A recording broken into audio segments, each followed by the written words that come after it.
మీ వేడుకల్లో పండగల్లో భాగమైంది, ప్రతి ఇంట్లో విడదీయలేని బంధమైంది, మనందరి సంతోషపు చిరునామా అయింది కేఎల్ఎన్. బాబు నాయుడు కూడా కులగన చేయడానికి యావత్ భారతదేశంలో కులగన జరగాలి. ఎందుకంటే గతంలో రాజ్నాథ్ సింగ్ హింసెల్ఫే చెప్పాడు 2008లో కులగన చేస్తా అన్నాడు, చేయలే. ఈసారి అన్న తప్పనిసరిగా కులగన జరగాలి. దానికి సరిగ్గా ఉన్న జనాభా ప్రకారంగా వాళ్ళకు ఒక సెపరేట్ మినిస్ట్రీ ఉండాలి. అదేవిధంగా వారికి సరి అయిన న్యాయం జరగాలంటే కులగన జరుగుతూనే జరుగుతుంది. దీనికి చంద్రబాబు నాయుడు గారు తప్పనిసరిగా ప్రయత్నం చేయాలని కోరుతున్నా. అదేవిధంగా చంద్రబాబు నాయుడు యువజన ఎన్ఎస్ఏలోకి వెళ్ళి యూత్ కాంగ్రెస్ నుంచి అంచెలంచెలుగా 4వసారి ముఖ్యమంత్రి కావడం, గతంలో 2-3 సార్లు అయ్యాడు, ఇప్పుడు 4వసారి అయ్యాడు.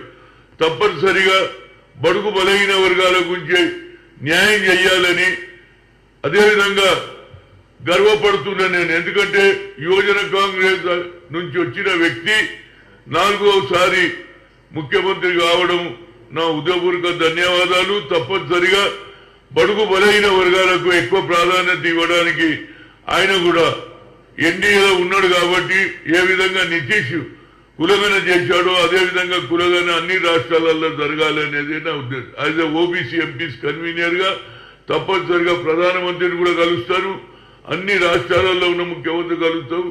మహారాష్ట్రంలో కూడా ఆల్రెడీ నిర్ణయం తీసుకున్నారు.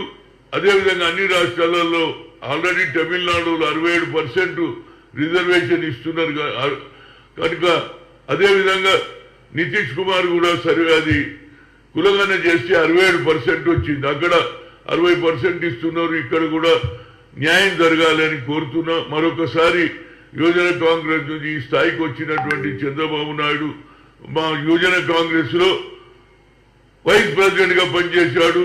కింది స్థాయి నుంచి యూనివర్సిటీ తిరుపతి యూనివర్సిటీ నుంచి అంచెలంచెలుగా పెరిగి ఈనాడు ఆంధ్ర రాష్ట్రానికి గతంలో ఉమ్మడి రాష్ట్రానికి ముఖ్యమంత్రి ఉండే, అదేవిధంగా మన ఈనాడు ఆంధ్ర రాష్ట్రం అయిన తర్వాత అక్కడ కూడా ఆయన ముఖ్యమంత్రి కావడం 4వసారి నా ఉదయపూర్వక ధన్యవాదాలు. Thank you.